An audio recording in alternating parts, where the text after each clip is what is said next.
حضرت صلی اللہ علیہ وسلم نے فرمایا کہ اللہ تعالیٰ فرماتا ہے کہ میں نے تمہاری امت پر 5 نمازیں فرض کی ہیں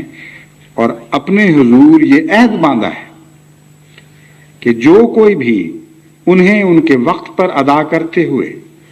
اور ان پر مداومت اختیار کرتے، یہ نہیں کہ کبھی پڑھ لیں کبھی نہ پڑھیں، مستقل ہو جائیں، ہمیشہ پڑھنے لگے، میرے پاس آئے گا، یعنی حاضر ہوگا قیامت کے دن اس حالت میں کہ وہ نمازوں کے رستے آیا ہو۔ فرمایا میں نے یہ عہد باندھا ہے کہ میں اسے جنت میں داخل کروں گا، اور جو ان کی حفاظت نہیں کرے گا اس کے لیے میرے پاس کوئی وعدہ نہیں۔ یہ تو نہیں فرمایا کہ میں لازماً اسے جہنم میں ڈالوں گا، لیکن فرمایا ہے کہ میں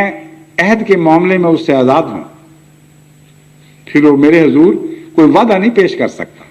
کہ اے خدا تو نے وعدہ کیا تھا کہ مجھے جنت میں ڈالے گا، پس میں تو اس راہ سے حاضر ہوں اور مجھے جنت عطا کر۔ تو کتنی اہمیت ہے 5 وقتہ نمازوں کو، اور افسوس ہے کہ ابھی تک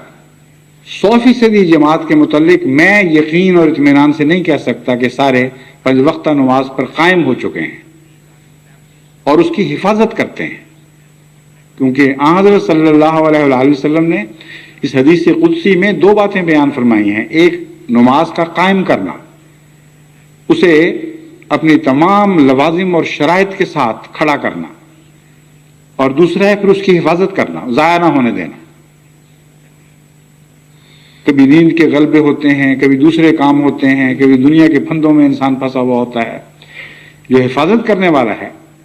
وہ جس طرح شیرنی اپنے بچوں کی حفاظت کرتی ہے، وہ نماز کو کسی پہلو سے بھی آنچ نہیں آنے دیتا ہے،